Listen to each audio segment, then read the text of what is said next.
दिल्ली रात की 1:17 पूरी राजधानी नींद में डूबी हुई थी। सड़कों पर सिर्फ स्ट्रीट लाइट्स की पीली रोशनी फैली हुई थी। हवा में एक अजीब सी खामोशी थी, ऐसी खामोशी जो किसी बड़े तूफान से पहले आती है। लेकिन उसी खामोशी के बीच साउथ ब्लॉक के पास एक काली एसयूवी धीरे धीरे रुकती है। गाड़ी के शीशे पूरी तरह काले थे। दरवाजा खुलता है, एक लंबा आदमी बाहर उतरता है। काले कपड़े, चेहरे पर हल्की दाढ़ी। उसने अपने कान में लगे ईयरपीस को हल्का सा छुआ और धीमी आवाज में कहा, टारगेट लोकेशन कंफर्म। उसी समय दूसरी तरफ से आवाज आई, ऑपरेशन शुरू करो, आज रात हिंदुस्तान की नींद हमेशा के लिए उड़ा दो। वो आदमी धीरे धीरे आगे बढ़ा। उसके हाथ में एक छोटा मेटालिक केस था, लेकिन ये कोई साधारण बॉक्स नहीं था। उसके अंदर था भारत के राष्ट्रीय सुरक्षा ढांचे का सबसे बड़ा राज, और शायद एक ऐसा डिवाइस जो दिल्ली को कुछ मिनटों में ठप कर सकता था। उसी समय दिल्ली के लोधी रोड स्थित एक सुरक्षित सरकारी आवास में एक कमरा अचानक रोशनी से भर उठता है। टेबल पर रखा सिक्योर फोन तेज आवाज में बजने लगता है। रात के इस समय इस फोन का बजना एक ही बात का संकेत था, देश पर संकट। कमरे का दरवाजा खुलता है, अंदर आते हैं अजीत डोभाल। उनके चेहरे पर नींद का कोई निशान नहीं था। उन्होंने फोन उठाया। दूसरी तरफ से घबराई हुई आवाज आई, sir, South Block perimeter breach. कमरे में एक पल के लिए सन्नाटा छा गया। डोभाल की आंखें सिकुड़ गईं। कितने लोग? सर, विजुअल पर सिर्फ एक आदमी दिखाई दिया है, लेकिन ये डिस्ट्रैक्शन भी हो सकता है। डोभाल कुछ सेकंड तक चुप रहे, फिर बेहद शांत आवाज में बोले, मैं 10 मिनट में कंट्रोल रूम पहुंच रहा हूं, किसी को पैनिक नहीं होना चाहिए। फोन कट गया। रात 1:29, कंट्रोल रूम, देश की सबसे सुरक्षित इमारतों में से एक के अंदर हाई सिक्योरिटी कंट्रोल रूम। बड़ी स्क्रीन पर दिल्ली का लाइव सर्वेलेंस मैप चल रहा था। रॉ, आईबी और एसपीजी के टॉप ऑफिसर्स पहले से मौजूद थे। जैसे ही अजीत डोभाल अंदर आए, पूरा कमरा एकदम सीधा खड़ा हो गया। आईबी डायरेक्टर ने तुरंत स्क्रीन की तरफ इशारा किया, सर, यही वो आदमी है। स्क्रीन पर सीसीटीवी फुटेज चल रही थी। काला कपड़ा पहने वो आदमी साउथ ब्लॉक की आउटर फेंस के पास दिखाई दे रहा था, लेकिन अगले ही पल वो अचानक कैमरा ब्लाइंड स्पॉट में गायब हो गया। कमरे में हलचल मच गई। एक ऑफिसर घबरा कर बोला, सर, उसने सिग्नल जैमर यूज किया है। डोभाल ने स्क्रीन को ध्यान से देखा, फिर उनकी नजर मैप के एक कॉर्नर पर टिक गई। वो धीरे से बोले, नहीं, वो साउथ ब्लॉक के लिए नहीं आया। सभी अधिकारी हैरानी से उनकी तरफ देखने लगे। रॉ चीफ ने पूछा, सर? डोभाल ने मैप पर उंगली रखी, उसका असली टारगेट यहाँ है। सबकी नजर मैप पर गई और अगले ही पल कमरे में मौजूद हर शख्स के चेहरे का रंग उड़ गया। टारगेट था प्रधानमंत्री आवास की कम्युनिकेशन रिले लाइन। उसी समय दूसरी तरफ वो रहस्यमयी आदमी अब एक पुराने सरकारी बिल्डिंग के पीछे पहुंच चुका था। उसने मेटालिक केस खोला। अंदर एक एडवांस्ड इलेक्ट्रॉनिक मॉड्यूल था। डिवाइस एक्टिवेट होते ही उसकी स्क्रीन पर काउंटडाउन शुरू हो गया। सिर्फ 45 मिनट। अगर ये डिवाइस रिले नेटवर्क से कनेक्ट हो जाता तो पूरे दिल्ली सिक्योरिटी ग्रिड में ब्लैकआउट हो सकता था, और ब्लैकआउट का मतलब प्रधानमंत्री, एनएसए, मिलिट्री कमांड, सबका कम्युनिकेशन ठप। यानी हमला सिर्फ किसी व्यक्ति पर नहीं था, ये हमला था भारत की डिसीजन मेकिंग नर्व पर। Control room 1:34। डोभाल ने तुरंत आदेश दिया, सभी रूट सील करो, लेकिन कोई विजिबल फोर्स डिप्लॉय मत करो। एक ऑफिसर ने पूछा, सर, विजिबल फोर्स क्यों नहीं? डोभाल हल्का सा मुस्कुराए, क्योंकि वो अकेला नहीं है। कमरे में फिर सन्नाटा। अगर हमने अभी मूव किया तो उसके बाकी लोग एक्टिवेट हो जाएंगे। फिर उन्होंने धीमी आवाज में कहा, ये एक लेयर्ड ऑपरेशन है। रॉ चीफ तुरंत समझ गए, सर, मतलब अंदर कोई इन्फॉर्मर भी हो सकता है? डोभाल ने बिना जवाब दिए स्क्रीन की तरफ देखा। उनकी आंखों में अब वही ठंडा कॉन्फिडेंस था। विक्रम को कॉल लगाओ। रात 1:40, मुंबई। एक 5 सितारा होटल की 18वीं मंजिल। कमरे के अंदर एक प्राइवेट पार्टी चल रही थी। बॉलीवुड के कुछ बड़े चेहरे, कुछ बिजनेसमैन और कुछ ऐसे लोग जिनकी पहचान सिर्फ इंटेलिजेंस फाइल्स में थी। उसी भीड़ में एक आदमी चुपचाप खड़ा था, सूट बूट में, चेहरे पर हल्की मुस्कान, लेकिन उसकी नजर हर कोने पर थी। ये था विक्रम प्रताप सिंह, रॉ का सबसे तेज अंडरकवर फील्ड ऑफिसर। उसके फोन में सिक्योर वाइब्रेशन हुई। उसने मैसेज पढ़ा, दिल्ली, अभी, कोड ब्लैक। विक्रम का चेहरा एक पल में बदल गया। वो धीरे से बैल्कनी की तरफ बढ़ा और सिक्योर लाइन कनेक्ट की। फोन उठते ही दूसरी तरफ डोभाल की आवाज आई, विक्रम, खेल शुरू हो चुका है। विक्रम ने सिर्फ एक सवाल पूछा, टारगेट? कुछ सेकंड की खामोशी के बाद जवाब आया, दिल्ली नहीं, देश का फ्यूचर। पहला बड़ा ट्विस्ट, विक्रम जैसे ही होटल से बाहर निकलने लगा, तभी उसकी नजर पार्टी के अंदर बैठे एक आदमी पर गई। वो चेहरा उसे कहीं देखा हुआ लगा। उसने दोबारा ध्यान से देखा और अगले ही पल उसका दिल तेजी से धड़कने लगा। वो कोई और नहीं था, एक सीनियर रिटायर्ड पुलिस ऑफिसर जो आधिकारिक रिकॉर्ड्स के मुताबिक पिछले 6 महीने से लंदन में था, लेकिन वो इस समय मुंबई की उसी प्राइवेट पार्टी में मौजूद था। विक्रम की इंस्टिंक्ट्स चीख उठी। नेटवर्क बहुत बड़ा है। उसने तुरंत कोवर्ट फोटो लेकर दिल्ली भेज दी। कुछ ही सेकंड बाद डोभाल का जवाब आया, उस आदमी पर नजर रखो, वो की है। काला कपड़ा पहने हमलावर रिले लाइन के एक्सेस चेंबर तक पहुंच चुका था। उसने डिवाइस को वायर पैनल से जोड़ना शुरू किया। स्क्रीन पर काउंटडाउन अब 003000। अचानक उसके ईयरपीस में आवाज आई, बैकअप टीम पोजीशन में है, आदेश मिलते ही फेज 2 शुरू होगा। उसने धीमी आवाज में कहा, फेज 2 एग्जैक्टली 2 बजे। उसी समय कंट्रोल रूम में एक इमरजेंसी अलर्ट चमक उठा, इंटरनल एक्सेस ग्रांटेड। रॉ चीफ चौंक पड़े, सर, किसी ने रिले चेंबर का अंदर से एक्सेस खोल दिया है। कमरे में मौजूद हर अधिकारी एक दूसरे को देखने लगा। इसका मतलब साफ था, गद्दार सिस्टम के अंदर ही है। और उसी पल घड़ी ने 1:45 बजा दिए।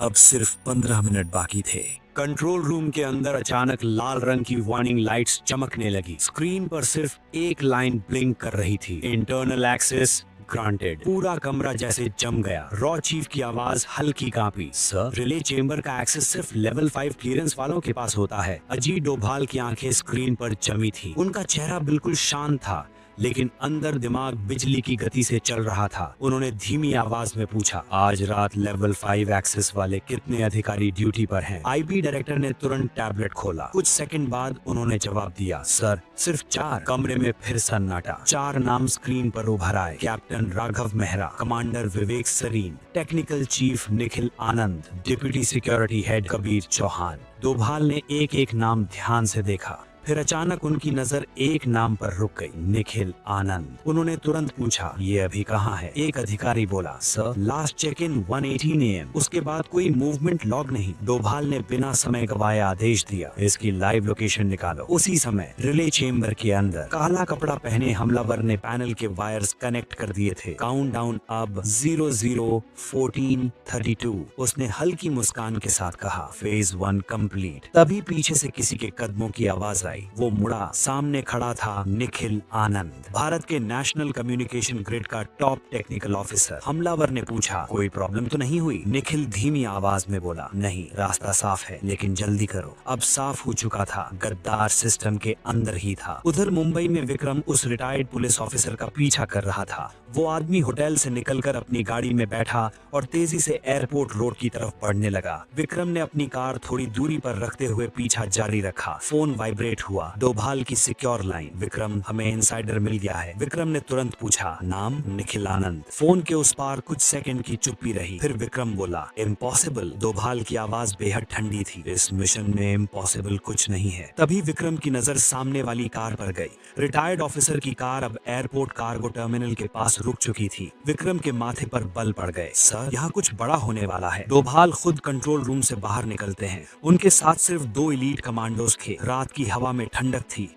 लेकिन माहौल में बेचैनी भारी थी। वे रिले चेंबर की तरफ बढ़ते हैं। घड़ी 1:49 AM, सिर्फ 11 मिनट। डोभाल चलते चलते अचानक रुकते हैं। उनकी इंस्टिंक्ट्स ने कुछ महसूस किया। उन्होंने धीमी आवाज में कहा, पीछे हटो। अगले ही पल सामने वाले कॉरिडोर में तेज धमाका हुआ, धुआं फैल गया। कमांडो तुरंत कवर लेते हैं। एक कमांडो चिल्लाया, सर, ट्रैप। डोभाल की आंखें सिकुड़ गईं। वो हमें स्लो करना चाहता है। फिर उन्होंने सीधे स्मोक के बीच आगे बढ़ने का फैसला किया। मुंबई दूसरा बड़ा ट्विस्ट। कार्गो टर्मिनल के पीछे रिटायर्ड ऑफिसर एक आदमी से मिला। विक्रम ने दूर से जूम लेंस से तस्वीर ली और अगले ही पल उसका चेहरा बदल गया। जिस आदमी से वो मिला था वो कोई आम शख्स नहीं था, वो था एक मशहूर बॉलीवुड प्रोड्यूसर। वही प्रोड्यूसर जिसने पिछले महीने एक देशभक्ति फिल्म को सीक्रेटली फंड किया था, लेकिन रॉ फाइल्स में उसका नाम ब्लैक मनी और फॉरेन लिंक्स में पहले से मौजूद था। विक्रम के दिमाग में पीसेस जुड़ने लगे ये सिर्फ टेरर अटैक नहीं था, ये था मीडिया, पॉलिटिक्स और सिक्योरिटी सिस्टम को एक साथ हिलाने वाला operation. Countdown 8 minute. Relay chamber के अंदर डिवाइस अब पूरी तरह एक्टिव था। स्क्रीन 000800। निखिल बेचैन होकर बोला, क्या ब्लैकआउट के बाद एक्सट्रैक्शन टीम रेडी है? हमलावर ने ठंडी आवाज में कहा, ब्लैकआउट सिर्फ शुरुआत है। निखिल चौंक गया, मतलब? हमलावर मुस्कुराया, 2 बजे सिर्फ कम्युनिकेशन बंद नहीं होगा, साउथ ब्लॉक के डेटा सर्वर्स भी वाइप हो जाएंगे। निखिल का चेहरा उड़ गया, लेकिन डील तो सिर्फ ब्लैकआउट की थी। हमलावर ने उसकी तरफ देखा, तुम्हें उतना ही बताया गया जितना जरूरी था। अब पहली बार निखिल को एहसास हुआ वो भी इस्तेमाल किया गया था। डोभाल की चाल। उधर कॉरिडोर पार करके डोभाल रिले चेंबर के पास पहुंच चुके थे। उन्होंने कमांडो को इशारा किया, दरवाजा क्वाइटली ब्रीच किया गया। अंदर घुसते ही कमांडो ने निखिल को पकड़ लिया, लेकिन हमलावर गायब था। कमरे में सिर्फ ब्लिंकिंग डिवाइस था। काउंटडाउन 000547। एक कमांडो घबरा कर बोला, सर मैनुअल ओवरराइड नहीं मिल रहा। डोभाल डिवाइस के पास झुके। उन्होंने कुछ सेकंड्स में सर्किट को स्कैन किया, फिर धीमी आवाज में बोले, ये डीकॉय है। कमरे में मौजूद सभी लोग चौंक गए। सर? डोभाल ने डिवाइस की बैक पैनल खोली। अंदर सिर्फ सिग्नल रिले यूनिट था। असल बॉम्ब या वायरस मॉड्यूल यहाँ था ही नहीं। उनकी आवाज पहले से ज्यादा गंभीर हो गई। असल डिवाइस कहीं और है। मुंबई से आई शॉकिंग खबर। उसी समय विक्रम का फोन आया। उसकी आवाज तेज सांसों से भरी थी। सर, कार्गो टर्मिनल से एक प्राइवेट जेट दिल्ली के लिए टेक ऑफ कर चुका है। डोभाल तुरंत समझ गए। पेलोड? विक्रम बोला, लाइकली सर्वर वायरस मॉड्यूल या EMP ट्रिगर। डोभाल की आंखों में पहली बार अर्जेंसी साफ दिखाई दी। ETA 11 minutes. घड़ी 1:54 AM। सिर्फ 6 मिनट। तभी कंट्रोल रूम की मेन स्क्रीन पर एक नया अलर्ट फ्लैश हुआ। PM residence grid under external breach. पूरा कमरा सन्नाटे में डूब गया। रॉ चीफ ऑलमोस्ट फुसफुसाए, सर 2 अटैक्स? डोभाल ने गहरी सांस ली और कहा, नहीं। फिर उनकी आवाज और ठंडी हो गई। 3। और उसी समय PM रेजिडेंस की एक CCTV फीड पर एक शैडो दिखाई दी जो बिल्कुल अजीत डोभाल जैसी लग रही थी। उसकी चाल, उसकी हाइट, उसका बॉडी फ्रेम, सब कुछ अजीत डोभाल जैसा लग रहा था। रॉ चीफ हैरानी से बोले, सर ये कैसे पॉसिबल है? कमरे में मौजूद सभी अधिकारियों की नजर धीरे धीरे अजीत डोभाल की तरफ घूम गई, लेकिन डोभाल बिल्कुल शांत खड़े थे। उन्होंने कुछ सेकंड तक स्क्रीन को देखा, फिर धीमी आवाज में बोले, जूम करो। स्क्रीन जूम हुई। अब शैडो का चेहरा थोड़ा साफ दिखने लगा और अगले ही पल डोभाल की आंखें सिकुड़ गईं। ये मैं नहीं हूँ। कमरे में सन्नाटा। उन्होंने स्क्रीन की तरफ उंगली से इशारा किया, उसकी लेफ्ट शोल्डर मूवमेंट देखो। रॉ चीफ ध्यान से देखते हैं, फिर अचानक उनकी आंखें फैल जाती हैं। सर, उसके कंधे पर पुरानी बुलेट इंजरी का निशान है। डोभाल की आवाज ठंडी हो गई, वो कबीर है। कबीर कौन था? Kabir Chauhan, deputy security head, level 5 clearance officer और अजीत डोभाल का पुराना ट्रस्टेड फील्ड ऑपरेटिव। एक समय वो रॉ का सबसे ब्रिलियंट कोवर्ट ऑफिसर माना जाता था, लेकिन 3 साल पहले नेपाल बॉर्डर मिशन के दौरान वो ऑफिशियल रिकॉर्ड्स में मृत घोषित कर दिया गया था। कमरे में मौजूद हर अधिकारी शॉक में था। IB डायरेक्टर की आवाज कांपी, सर अगर कबीर जिंदा है तो उसने। डोभाल ने उनकी बात बीच में ही काट दी, तो इसका मतलब खेल बहुत पुराना है। PM residence 1:59 AM। Kabir shadow की तरह कॉरिडोर में आगे बढ़ रहा था। उसके हाथ में एक स्लिम ब्लैक डिवाइस था। वो सीधे सिक्योर कम्युनिकेशंस विंग की तरफ बढ़ रहा था। उसके ईयरपीस में आवाज आई, server payload Delhi air space में एंटर कर चुका है। कबीर धीमी आवाज में बोला, गुड, फेज 3 शुरू करो। उधर विक्रम आसमान में पीछा कर रहा था। मुंबई से उड़ान भर चुका प्राइवेट जेट अब दिल्ली एयर कॉरिडोर में प्रवेश कर चुका था। विक्रम ने तुरंत स्पेशल टैक्टिकल हेलीकॉप्टर से पीछा शुरू कर दिया। रात का अंधेरा, नीचे दिल्ली की रोशनी, ऊपर हवा में हाई स्पीड चेज। विक्रम की नजर जेट पर थी। उसने अपने साथ बैठे पायलट से कहा, हमें इसे लैंड होने से पहले रोकना होगा। तभी सिक्योर लाइन पर डोभाल की आवाज आई, विक्रम कोई फायरिंग नहीं। विक्रम चौंका, सर? डोभाल की आवाज बेहद गंभीर थी, उस जेट में सिर्फ पेलोड नहीं है। कुछ सेकंड रुककर उन्होंने कहा, उसमें कोई ऐसा आदमी है जो इस पूरे नेटवर्क का असली मास्टरमाइंड जानता है। रिले चेंबर से मिला डीकॉय डिवाइस अभी भी एक्टिव था, लेकिन अब साफ हो चुका था कि यह सिर्फ डिस्ट्रैक्शन था। असल हमला PM रेजिडेंस और सर्वर विंग पर था। घड़ी 1:59 AM। सिर्फ 4 मिनट। डोभाल ने तुरंत आदेश दिया, सभी इंटरनल गेट सील करो। फिर उनकी आवाज और ठंडी हो गई, लेकिन कबीर को निकलने का एक रास्ता खुला छोड़ो। रॉ चीफ चौंक गए, सर क्यों? डोभाल हल्का सा मुस्कुराए, क्योंकि शिकारी को पकड़ने के लिए शिकार को भागने का भ्रम देना पड़ता है। PM रेजिडेंस के अंदर सामना। कबीर अब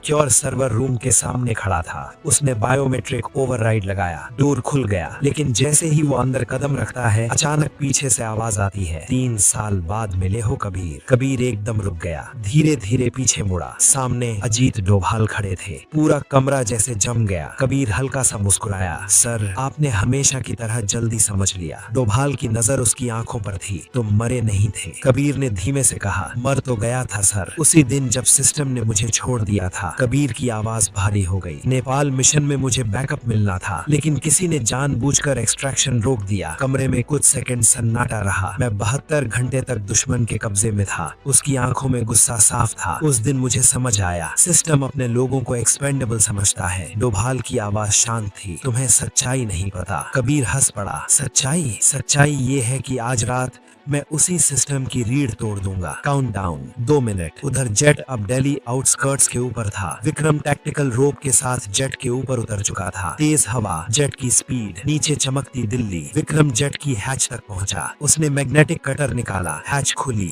अंदर जो उसने देखा, उसके होश उड़ गए। अंदर सिर्फ इलेक्ट्रॉनिक पेलोड नहीं था, वहाँ एक आदमी कुर्सी से बंधा हुआ था। उसकी आंखों पर पट्टी बंधी थी। विक्रम ने पट्टी हटाई और अगले ही पल वो सन्न रह गया। वो कोई और नहीं, निखिल आनंद की पत्नी थी। उसी समय कबीर सर्वर रूम में डोभाल से बोला, निखिल को मैंने मजबूर किया। डोभाल की आंखें सिकुड़ गईं। उसकी फैमिली? कबीर ने मुस्कुराकर कहा, एग्जैक्टली। अब साफ हो चुका था, निखिल गद्दार नहीं था, वो ब्लैकमेल का शिकार था। घड़ी 1:59 AM। सिर्फ 1 मिनट। कबीर ने अपने हाथ में पकड़ा स्लिम डिवाइस एक्टिवेट किया। स्क्रीन पर लिखा आया, रिमोट सर्वर पर्ज 060। डोभाल आगे बढ़े। कबीर ने गन निकाल ली। दोनों आमने सामने। और उसी पल सिक्योर लाइन पर विक्रम की घबराई आवाज आई, सर असली मास्टरमाइंड कबीर नहीं है। फोन के उस पार सिर्फ एक नाम सुनाई दिया, मंत्री। और उसी पल गोली चलने की आवाज पूरे सर्वर रूम में गूंज उठी। एक पल के लिए पूरा कमरा सन्नाटे में डूब गया। धुआं धीरे धीरे हवा में फैल रहा था। अजीत डोभाल की नजर तुरंत सामने गई। कबीर के हाथ से गन छूटकर जमीन पर गिर चुकी थी। गोली उसके कंधे को छूते हुए निकल गई थी। डोभाल ने लाइटनिंग स्पीड से आगे बढ़कर उसके हाथ से स्लिम डिवाइस छीन लिया। स्क्रीन पर काउंटडाउन चल रहा था, 0042। सिर्फ 42 सेकंड। कबीर दर्द से कराहते हुए भी हंस पड़ा, सर अब बहुत देर हो चुकी है। डोभाल की आंखें उसकी आंखों में जमी थी। उन्होंने पूछा, मास्टरमाइंड कौन है? कबीर ने हल्की मुस्कान के साथ कहा, जिस पर आप सबसे ज्यादा भरोसा करते हैं। उसी समय सिक्योर लाइन पर विक्रम की टूटी हुई आवाज फिर आई, सर मिनिस्टर। डोभाल की आंखें अचानक फैल गई। उनके दिमाग में जैसे सब कुछ एक साथ जुड़ गया। सुबह आया रेड अलर्ट मैसेज, गृह मंत्रालय की close door meeting, direct personal channel, और वही मैसेज जिसने पूरे ऑपरेशन को एक खास दिशा में मोड़ दिया था। डोभाल ने धीरे से खुद से कहा, ये ट्रैप शुरुआत से मेरे लिए सेट किया गया था। डोभाल ने तुरंत स्लिम डिवाइस की इंक्रिप्शन स्क्रीन खोली। एक्सेस सिग्नेचर सामने आई और अगले ही पल स्क्रीन पर जो नाम चमका, उसे देखकर कमरे में मौजूद हर अधिकारी का खून जम गया। Home ministry internal authorisation. Doval के माथे पर पहली बार पसीना आया। इसका मतलब साफ था, अटैक की एक्सेस की सीधे सत्ता के अंदर से दी गई थी। लेकिन तभी डोभाल की नजर कोर्ट सिग्नेचर के नीचे गई। वहां एक और नाम ब्लिंक कर रहा था, मिनिस्टर आर खन्ना। कमरे में गहरी खामोशी छा गई। ये वही केंद्रीय मंत्री था जो पिछले कई महीनों से नेशनल सिक्योरिटी कमेटी का हिस्सा था। रॉ और आईबी की क्लासिफाइड मीटिंग्स तक उसकी पहुंच थी। घड़ी 0030। अब सिर्फ 30 सेकंड थे। डोभाल ने तुरंत कमांड दिया, सर्वर रूम सील करो। फिर उन्होंने सिक्योर लाइन पर कहा, विक्रम मिनिस्टर को अभी अरेस्ट मत करना। फोन के उस पार कुछ सेकंड सन्नाटा रहा। सर, डोभाल की आवाज ठंडी हो गई, मुझे उसका पूरा नेटवर्क चाहिए। फिर उन्होंने कबीर की तरफ देखा, उसने तुम्हें इस्तेमाल किया। कबीर दर्द में भी बोला, नहीं, उसने मुझे सच दिखाया। डोभाल की आवाज पहली बार थोड़ी भारी हुई, तुम्हारा नेपाल एक्सट्रैक्शन मैंने नहीं रोका था। कबीर की आंखें फैल गई। क्या? डोभाल ने धीमी आवाज में कहा, तुम्हारी एक्सट्रैक्शन ऑर्डर को उसी मंत्री ने रुकवाया था। पूरा कमरा जैसे थम गया। कबीर के चेहरे से गुस्सा धीरे धीरे शौक में बदल गया। नहीं, ये झूठ है। डोभाल ने पॉकेट से एक छोटा सिक्योर ड्राइव निकाला। ये ओरिजिनल मिशन लॉग है। कबीर की सांसें तेज हो गई। उसकी आंखों के सामने सच्चाई खुलने लगी। वो शुरुआत से मैनिपुलेटेड था। उसके अंदर भरा गया गुस्सा, उसकी नफरत, सब किसी और के एजेंडे का हिस्सा था। Countdown 15 seconds. स्लिम डिवाइस अब भी एक्टिव था। बॉम्ब डिस्पोजल एक्सपर्ट घबरा कर बोला, सर इंक्रिप्शन बहुत कॉम्प्लेक्स है। डोभाल डिवाइस को हाथ में लेकर कुछ सेकंड्स तक उसे देखते रहे। फिर अचानक उनकी आंखों में चमक आई। ये ब्लैकआउट नहीं। उन्होंने स्क्रीन पर तेजी से कमांड्स डाली, ये AI ट्रिगर्ड पर्ज सीक्वेंस है। रॉ चीफ चौंक गए। सर मतलब? उनकी आवाज और तेज हो गई। अगर हम इसे काटेंगे तो ब्लास्ट होगा, लेकिन अगर इसके सिग्नल को रिवर्स किया जाए तो पूरा नेटवर्क ट्रेस हो जाएगा। डोभाल ये डिवाइस को सेंट्रल ग्रिड से कनेक्ट किया। विक्रम, सभी टीम्स रेडी रखो। स्क्रीन पर लोकेशंस ब्लिंक होने लगी। दिल्ली, मुंबई, लखनऊ, जयपुर, कई सेफ हाउसेस एक साथ मैप पर उभर आए। ये सिर्फ एक अटैक नहीं था, ये पूरे देश में फैला स्लीपर नेटवर्क था। सिर्फ 3 सेकंड, कमरे में हर किसी की सांस थम गई। 3, 2, 1, स्क्रीन अचानक ब्लैक हो गई। एक पल के लिए सबको लगा सब खत्म, लेकिन अगले ही सेकंड स्क्रीन पर ग्रीन टेक्स्ट चमका, नेटवर्क रिवर्स सक्सेसफुली। पूरा कमरा राहत की सांस लेता है, खतरा टल चुका था। उसी समय विक्रम की टीम ने केंद्रीय मंत्री आर खन्ना को उसके फार्म हाउस से गिरफ्तार कर लिया। वो भागने की कोशिश कर रहा था, लेकिन जैसे ही कमांडोज ने उसे घेरा, वो हंस पड़ा। तुम लोग बहुत देर से पहुंचे, विक्रम ने ठंडी आवाज में कहा। नहीं, सही समय पर। सर्वर रूम में कबीर जमीन पर बैठा था, उसकी आंखों में आंसू थे। सर, मैंने अपने ही देश के खिलाफ। डोभाल उसके पास झुके। गलती दुश्मन की चाल समझने में हुई, लेकिन अभी भी समय है, कबीर ने धीमी आवाज में कहा। क्या मैं अपने गुनाह सुधार सकता हूँ? डोभाल ने उसकी तरफ देखा। देश के लिए सच बोलकर। सुबह के 5 बजे